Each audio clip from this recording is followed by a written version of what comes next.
तो सच्ची कहते हैं वृंदावन में बैठे 100 के 100% में 1% भी इच्छा नहीं कि हमारी किडनी ठीक हो जाए। इससे बड़ा साक्षी हम नहीं दे सकते, क्योंकि वृंदावन हमारा प्राण सर्वस्व जीवन है। कई लोग ऐसे आए कि मैं डिप्रेशन में था, जब से प्रवचन सुना राधा राधा जपा सब खत्म हो गया। बाहर से सुनकर राधा राधा खत्म हो जाए, अगर आपको कहीं ऐसा है इसका मतलब आप बात ही नहीं सुन रहे, नाम ही नहीं जप रहे। अगर आप मान ले तो निर्विघ्न आपका समय जाने लगेगा। 24 घंटे में एक बार आपकी कुटिया में ताली या मंजीरा बजना चाहिए और जोर से नाम होना चाहिए, राधा राधा या राधा वल्लभ श्री हरिवंश, या जो और अन्य उपासना वाले हैं अपने उपास्य देव का नाम कीर्तन। नाम का विस्मरण होना मृत्यु समझे उपासक, नाम को पकड़ लीजिए। कह रहे अवशेषानाप यन्नाम कीर्तते सर्व पातकै, कोई भी अपराध कोई भी पाप नहीं बचेगा, नाम सबका नाश कर देगा। बस जपते रहिए। जैसे सिंह के सामने दहाड़ में न हिरन टिकता है न कोई भेड़िया टिकता है, सब भागते नजर आते हैं, ऐसे ही राधा राधा राधा तो अपराध पाप दुर्वासना सब भाग जाती है हृदय से, हृदय निर्मल हो जाता है।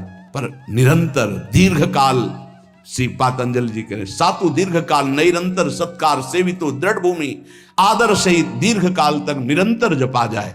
यदि कहीं भावपूर्वक नाम जपा जाए तो बहुत जल्दी नाम का प्रकाश हो जाए। पर भावनाओं तो चिंता मत करना, भाव कुभाव अनखालसहु नाम जपत मंगल दिस दसहु। पर यहां कह रहे हैं यदि भावपूर्वक जपा जाए तो आंसू निकलने लगेंगे, राधा राधा राधा, और रोने का मन होगा।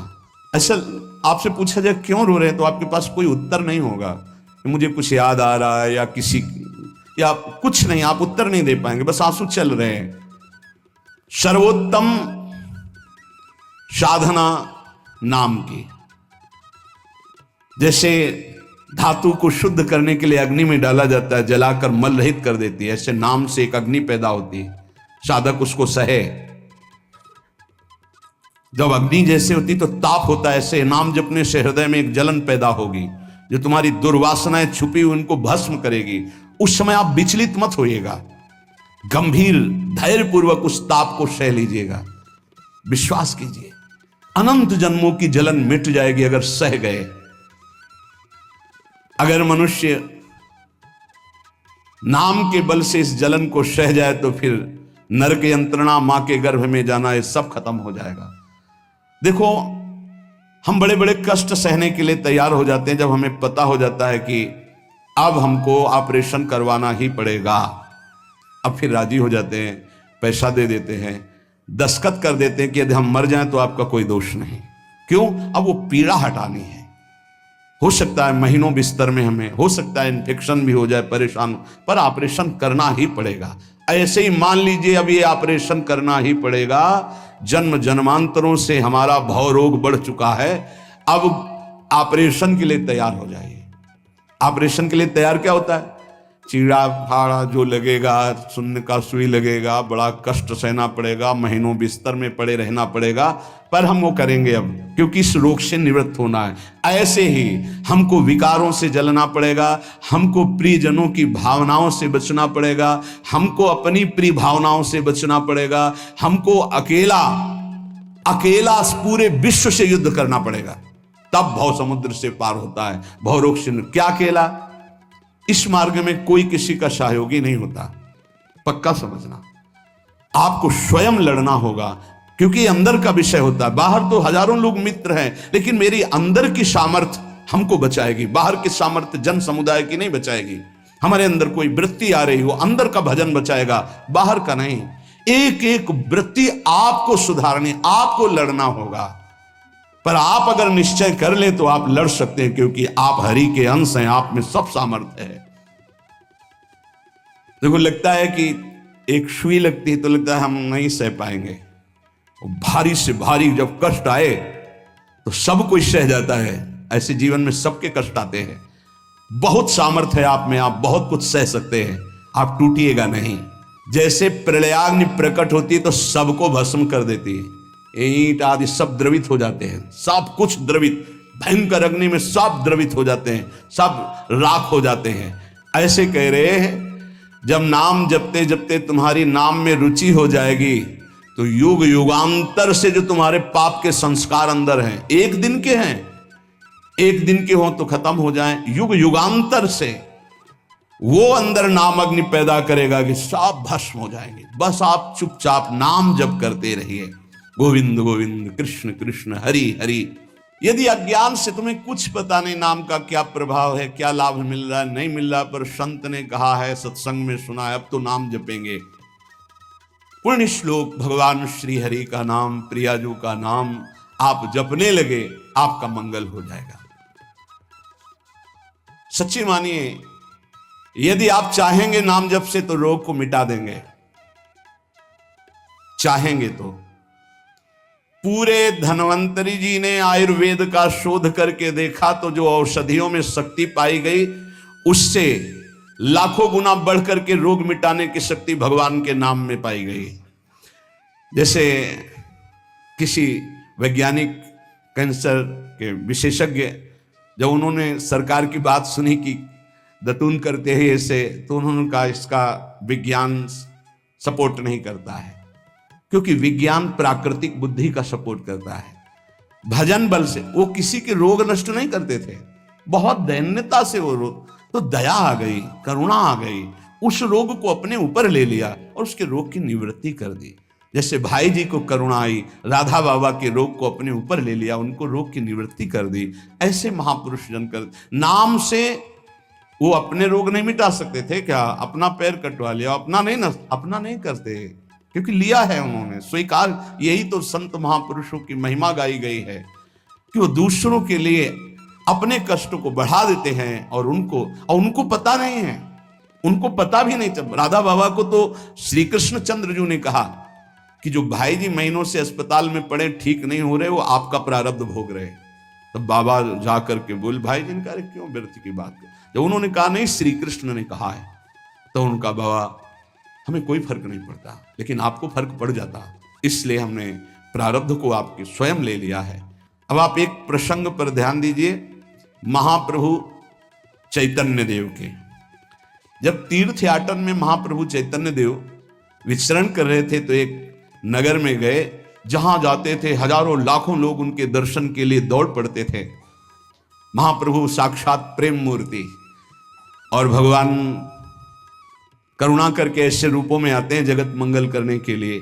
हरि बोल, तो पूरा समुदाय भावावेश में हो जाता, हरि बोल, मोर प्राणनाथ कृष्ण, अश्रुप्रवाह, तो सब विकल हो जाते। जैसे भरत जी चित्रकूट में सिया राम, तो पूरा चित्रकूट मानो सिया राम में हो गया हो। उस नगर के लोग परमानंद का लाभ लिए, महाप्रभु चैतन्य देव चल दिए।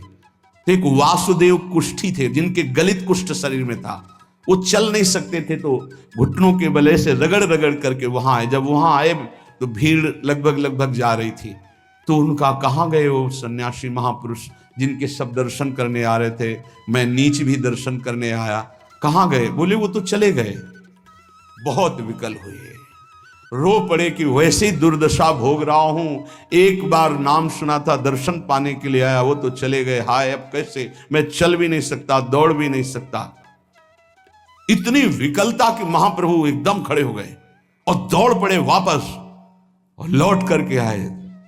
ओ जे देखा सामने गौर वर्ण गौरांग महाप्रभु, चिल्ला कर रो पड़े, अरे करुणा में प्रभु। बोले सिर्फ आपके लिए आया हूं, सिर्फ आप। अब आप देखिए, महाप्रभु ने पकड़कर खड़ा किया, वो रो रहा, छुओ मत, मेरे शरीर में पीप है, दुर्गंध है, प्रभु मैं नीच हूं, छूने लायक नहीं। प्रभु ने खड़ा किया और ऐसे जीव ही गले से लगाया, वो तो चीख पड़ा, प्रभु आपके इस परम पावन देह के स्पर्श लायक ये देह नहीं, नाथ आपके शरीर में पीप लग जाएगी।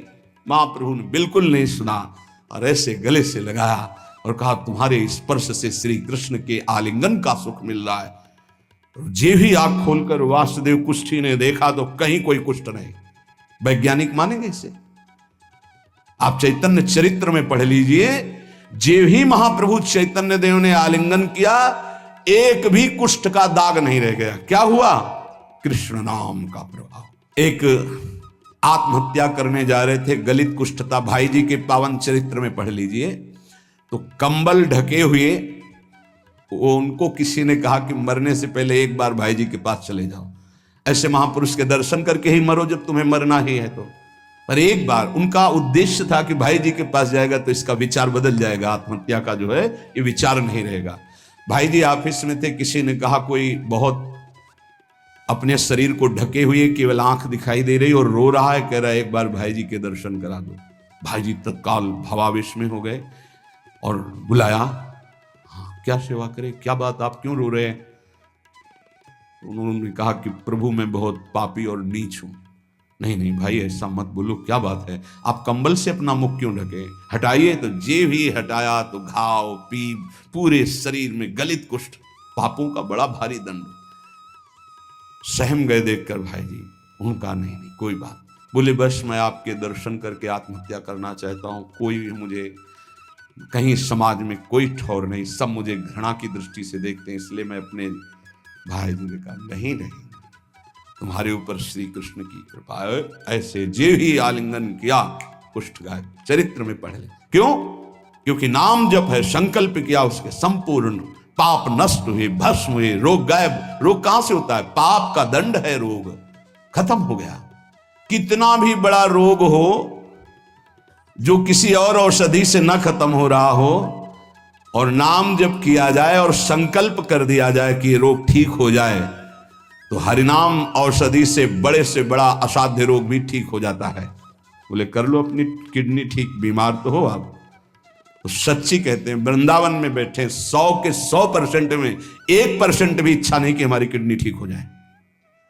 इससे बड़ा साक्षी हम नहीं दे सकते, क्योंकि वृंदावन हमारा प्राण सर्वस्व जीवन है।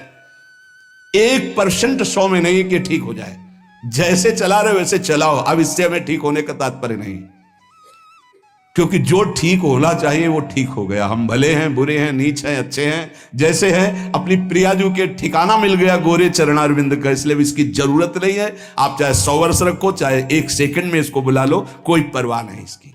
100 गोपाल शास्त्र नाम का रोज पाठ करते थे, गिरिराज जी की परिक्रमा करते थे, पूरा जीवन हो गया था। और पैरालिस आधे शरीर में उनके हो गया, लकवा जिसे कहते हैं, लकवा ही तो कहते हैं हिंदी भाषा।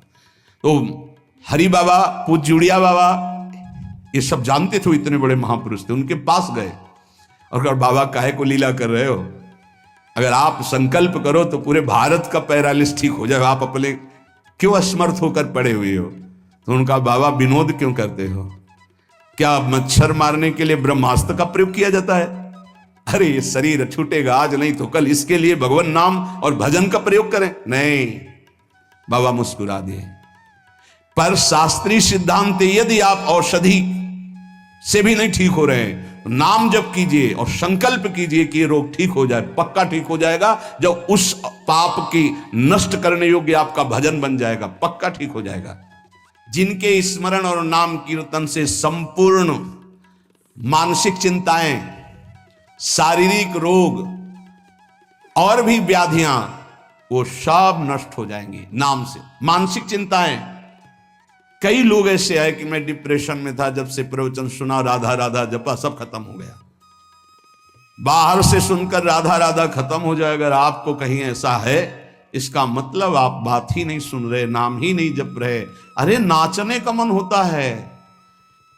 आधयो व्याधयो यस्य स्मरणान नाम कीर्तनात्, कोई भी मानसिक या शारीरिक कष्ट उसे व्यापता ही नहीं जो नाम जप कर रहा है।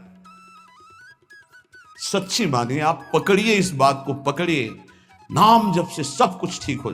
एक बहुत डिप्रेशन में यहीं आए हुए थे, उनको हमने बताया सबके जूते साफ करो, यहां सबकी पादुका साफ करो, वाणी पाठ में बैठो और पाओ श्री जी की जूठन, ठीक हो जाओ।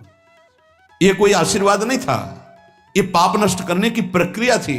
जब आप सबकी पादुका साफ करोगे तो आपके सारे पाप नष्ट हो जाएंगे। पर देहाभिमान प्रबल, पादुका हम सबकी, ये बहुत बड़ी बात है। बड़े सौभाग्यशाली जिनको ये रहस्य पता चल जाए कि सब संतों के बाथरूम साफ करने का अवसर मिले, पादुका साफ करने का अवसर मिले, जूठन फेंकने का अवसर मिले, तो अहो भाग्य, जीत गए आप इस माया पर ये बात सबकी समझ में नहीं आएगी, क्योंकि अभिमान नष्ट होता है। जिस समय आप दूसरों की पादुका साफ करेंगे, उस समय आपके पाप और अभिमान दोनों का नाश हो जाएगा। अरे बहुत कठिन बात है, बहुत कठिन बात है। सब लोग खड़े हैं और आप उनकी पादुकाएं, और कोई कठिन बात नहीं। आप गुरुद्वारा जो साहब कहते हो, वहां चाहे आप जितने बड़े पदाधिकारी हो, वहां अगर सेवक हो तो वहां पहले जोरी सेवा मिलती, पादुका की सेवा करो, और सब करते हैं। सर्वरोगोपशमनम सर्वोपद्रव नाशनम शांतिदम सर्वरिष्टानाम हरे नामानुकीर्तनम। गंगा के किनारे पूज्य हरि बाबा विचरण कर रहे थे तो 10 गांव के लोग एकत्रित होकर आए और कहा, बाबा गंगा जी जब बढ़ती तो पूरा हाहाकार मच जाता है, हमारे खेत बह जाते हैं, गांव पूरा जीना मुश्किल हो जाता है। ना कोई इस बात को समझ पा रहा है और ना हम में कोई सामर्थ्य है। बाबा कृपा करो, आपके पास तो बहुत लोग आते रहते हैं। हरि बाबा विश्व प्रसिद्ध महापुरुष थे, उड़िया बाबा सदैव साथ रहते थे। अनूप शहर। हरि बाबा ने सबकी करुण पुकार सुनी तो बाबा ने कहा, हाँ हमारे पास एक बहुत बड़ा पावर है, नाम। सुनो, सबको साथ देना पड़ेगा। क्या? बोले बालू का बांध बांधेंगे। हमारे पास पैसा नहीं, हमारा कोई सहयोग नहीं, तो हम बालू का बांध। तो बोले बालू का बांध गंगा जी? बोले जहां नाम जप करके तसला रख दोगे बालू का, गंगा जी चाहे जितनी बाढ़ है उसको काट नहीं सकती। तो जानते हो अब तो बहुत बड़ा बांध बना हुआ है, उसको हरि बाबा बांध से ही कहते हैं, हरि बाबा के नाम से ही बांध। पर बाबा ने पहला बांध जानते हो काहे को बनवाया? बालू का। भर भर के बालू, नाम उच्चारण हो रहा है, हरे कृष्ण हरे कृष्ण, बाबा यह कीर्तन करवाते थे। और ऐसे तसला फावड़े में भरा जा रहा है, कृष्ण कृष्ण कृष्ण, और रखा जाता कृष्ण। बोले गंगा जी की सामर्थ्य नहीं कि काट दें। ऐसा ही हुआ, गंगा जी बहुत बढ़ी पर दिशा बदल दी, बांध का स्पर्श ही नहीं हुआ। और आगे चलकर जब पता चला कि बाबा ने ऐसा बांध, तो फिर सब मिलकर सरकार ने भी बहुत सुंदर बांध बना हुआ है, और वहां आज भी कीर्तन अखंड चलता रहता है। बहुत बड़े बड़े महापुरुष वहां बैठ करके साधन भजन भी किए।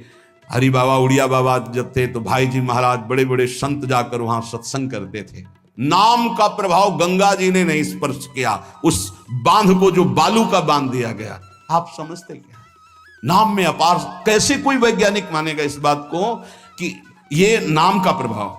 रोज नाम कीर्तन में वर्षों से एक भक्त जाते थे।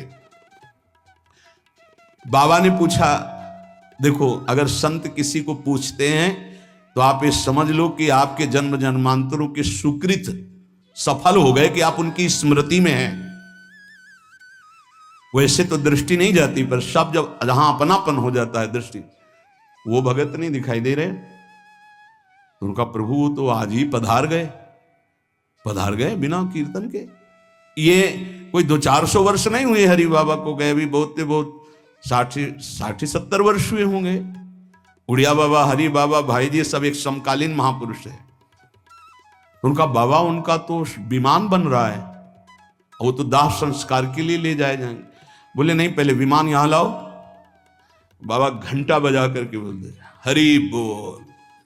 मारा घंटा में ध्वनि हरि बोल का, विमान की रस्सी खोल दो। 2-4 बार घंटा जे भी बजा उठ के बैठ गया। बोले ये कीर्तन के बिना कैसे जा रहे हो? अब आप ये वैज्ञानिक कोई मानेगा? ऐसा कैसे हो सकता है? अरे कर तुम अकर तुम अन्यथा कर तुम, जहां सुई का धागा नहीं जाता वहां से अनंत ब्रह्मांड पार कर दे, उसे परमात्मा कहते, उसे भगवान कहते हैं। कीर्तन हुआ, बोले अब जाओ हमारे हरि के पास। तत्काल मूर्छाई, शरीर छूटा, विमान पे चिता। ये हजारों की भीड़ के बीच में हुआ, कोई अकेले एकांत में नहीं हुआ। कई लोगों को प्रश्न हुआ कि बाबा की वास्तविक किडनी खराब है। किडनी के मरीज नहीं है, शरीर किडनी का मरीज है। लेकिन जब हम होते हैं तब किडनी के मरीज नहीं होते, और जब किडनी के मरीज होते तो हम नहीं होते। ध्यान रखना। अब ये तुम समझ पाओ तो समझ लो। इस समय हम मरीज नहीं हैं, इस समय डॉक्टर हैं हम। अभी जब इससे उतरेंगे तो मरीज हो जाएंगे, पकड़ लेंगे लोग, वहां खड़े करेंगे। ऐसे बैठे रहेगा, चलता रहेगा। ये केवल राधा नाम का प्रभाव समझो। ये केवल राधा प्रताप है, श्री जी का प्रताप है, ये नाम प्रताप है। जब साधु नहीं रहता ना तो उसकी जीवनी में लिखा जाता है, तो बोले अच्छा ऐसा था। और जब सामने है तब समझ में नहीं आता, माया समझने नहीं देती। यही माया का है कि जब तक श्री कृष्ण चंद्रजू अपने परिकर में रहे द्वारिकापुरी में, तो जल्दी कोई जान ही नहीं पाया कि ये द्वारिकाधीश बने हुए अनंत ब्रह्मांडों के स्वामी हैं। पक्का ऐसे भगवान और भक्तों की लीलाएं होती हैं। सच्ची कह रहा हूं, ये हमारी कोई महिमा नहीं, ये राधा प्रताप है कि कैसी भी परिस्थिति हो, ये जस गवाना ये उनके प्रताप से हो। कौन सा ऐसा सर्व रोगापशमनम सर्वोपद्रवनाशनम शांति प्रदम सर्वरिष्टानाम हरिर नामानुकीर्तनम। कोई भी अरिष्ट ग्रह नक्षत्र भूत प्रेत, लोग कहते हैं हमारे घरों में बाहरी चक्कर है, 1 घंटा का नाम कीर्तन करवाओ, कोई चक्कर रह जाए तो बताना, नाम कीर्तन नहीं करवाओगे, पक्का हमें पता है। इसमें श्रद्धा हो सकती है तुम्हारी कि ले जाओ ये गाड़ देना घर में, लेकिन नाम कीर्तन जो लोक परलोक सर्व पाप का नाश करने वाला, नाम संकीर्तनम यस्य सर्व पाप प्रणाशनम, जहां तक नाम कीर्तन जाएगा वहां तक सबका मंगल होगा। मीरा जी को एक भूतिया घर में रखा गया कि अब ऐसे नहीं मरी तो यहां तो भूत ही मार डालेंगे। मीरा जी ने गिरधर को विराजमान करके जे भी धूप आरती की, धूप की गंध जितने भूतों को लगी सब परम पद के अधिकारी बन गए, सब परम पद के अधिकारी। क्या भगवत आराधना, कौन सा ऐसा अरिष्ट है जिसका नाश ना हो जाए, लेकिन कोई समझते नहीं। राधा राधा राधा, नाम के बल से, भगवत चिंतन के बल से सब कुछ ठीक हो जाता है। सच्ची कह रहे, सब कुछ ठीक हो जाता है। संकीर्तमानो भगवान अनंतः। एक बार जो हमारे सन्यासी गुरुदेव भगवान थे, बिल्कुल साधारण बात, गांव के लोग, महाराज जी हमारी भैंस बहुत बीमार है, वो मर गई तो हम गरीब आदमी मर ही जाएंगे, क्योंकि उसी के दूध से परिवार चलता है। हम छोटे थे, गुरुजी के पास नीचे बैठे थे, गुरुजी तखत में।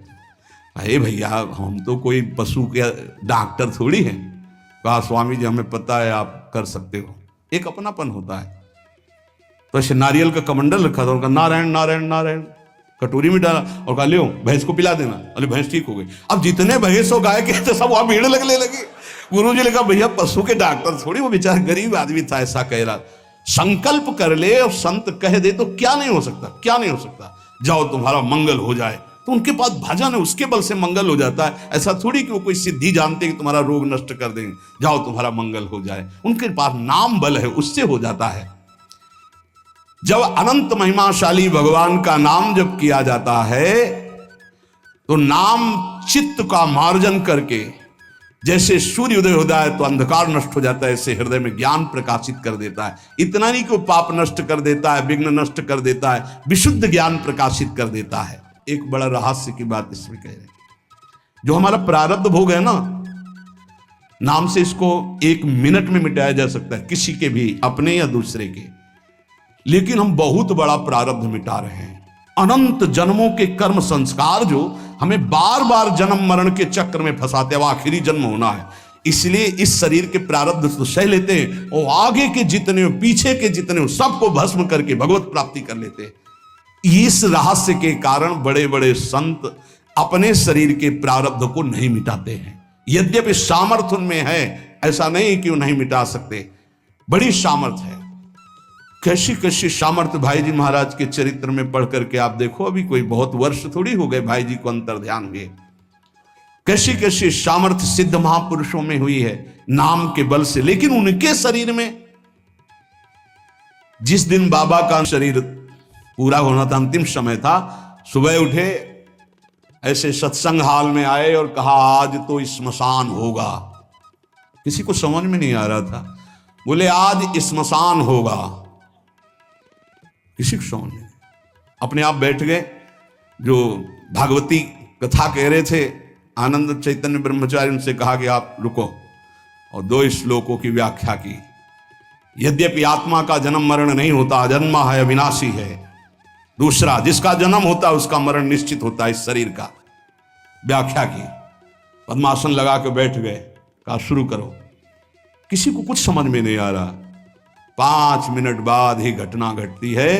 आश्रम में ही रहने वाला ठाकुरदास या भगवान दास, जो भी उसका नाम हो, ऐसे नाम था, वो आया और कहा मोर पंख नहीं, तुम नहीं, वो गया और गड़ासा लेकर जिससे चारा काटा जाता है, 6-6 इंच के घाव बाबा के हो गए। इतनी रफ्तार से मारा कि पूरी सभा लगी थी। पार्षदों को तो कुछ होश ही नहीं कि हो क्या रहा। सामने एक बुढ़िया माई बैठी थी, वो दौड़ गई और ऐसे पकड़, बुढ़िया माई उसको ऐसे पकड़ लिया। तब पकड़ते पकड़ते भी 5-6 गड़ासे बाबा के फव्वारे खून के से, आखिरी बाबा के मुख से निकला ओ शांत। हृदय विदीर्ण हो गया कि अरे ये क्या लीला है। क्या वो जान नहीं रहे थे कि ये होने वाला है।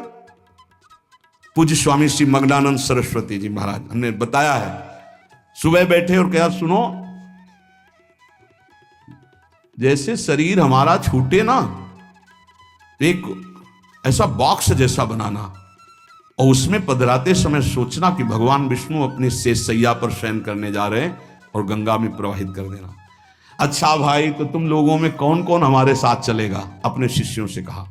तो सबसे बड़े शिष्य शिवानंद स्वामी थे। तो उनका सरकार जहां आप वहां। बोले नहीं, तुम नहीं, तुम विज्ञ हो, समस्त हमारा आंतरिक ज्ञान तुम्हें प्राप्त हो चुका है, तुम जन समुदाय को ज्ञान प्रदान करोगे।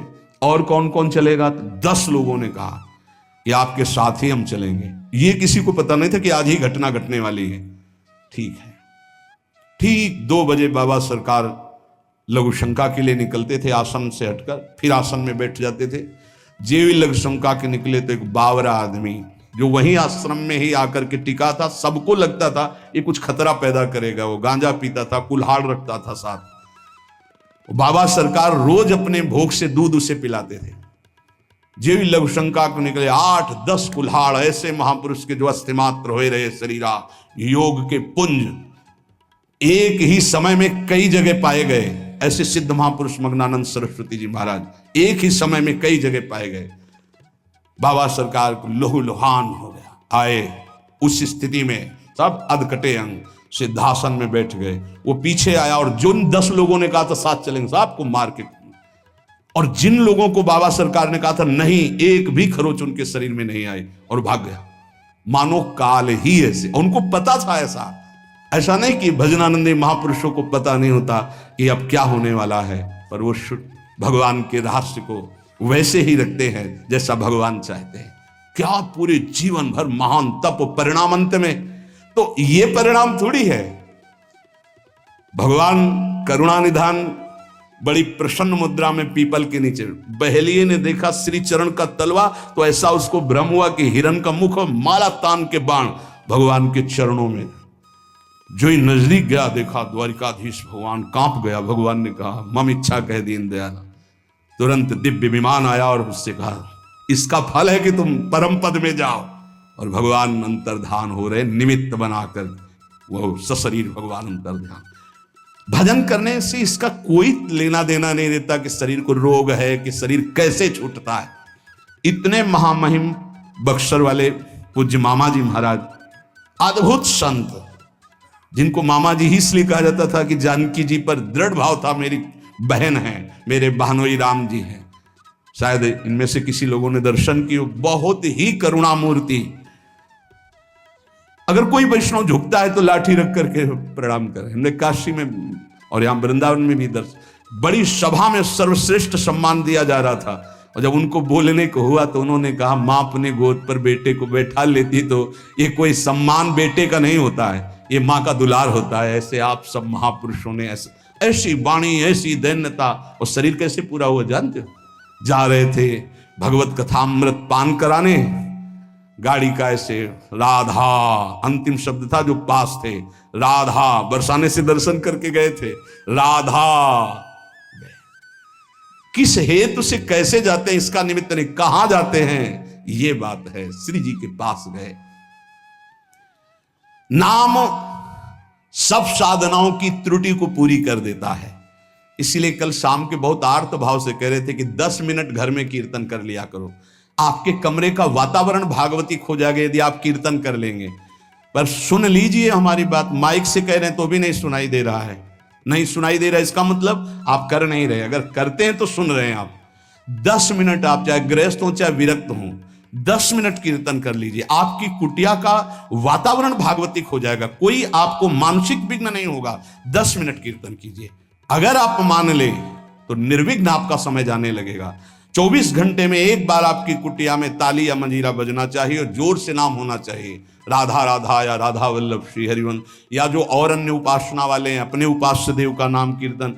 जिस कुटिया में रोज नाम कीर्तन होता है उस कुटिया में कोई भी किसी अन्य के परमाणु हमें विक्षेप नहीं डाल सकते। ये रहस्य की बात है, पर कैसे मानोगे? तुम्हारा मन तुम्हारे ऊपर शासन किए तो हमारी बात नहीं मानोगे। यदि हमारी बात से आपके ऊपर शासन कर जाए तो आज से शुरू कर दोगे। आपकी कुटिया में 10 मिनट कीर्तन की ध्वनि होनी चाहिए।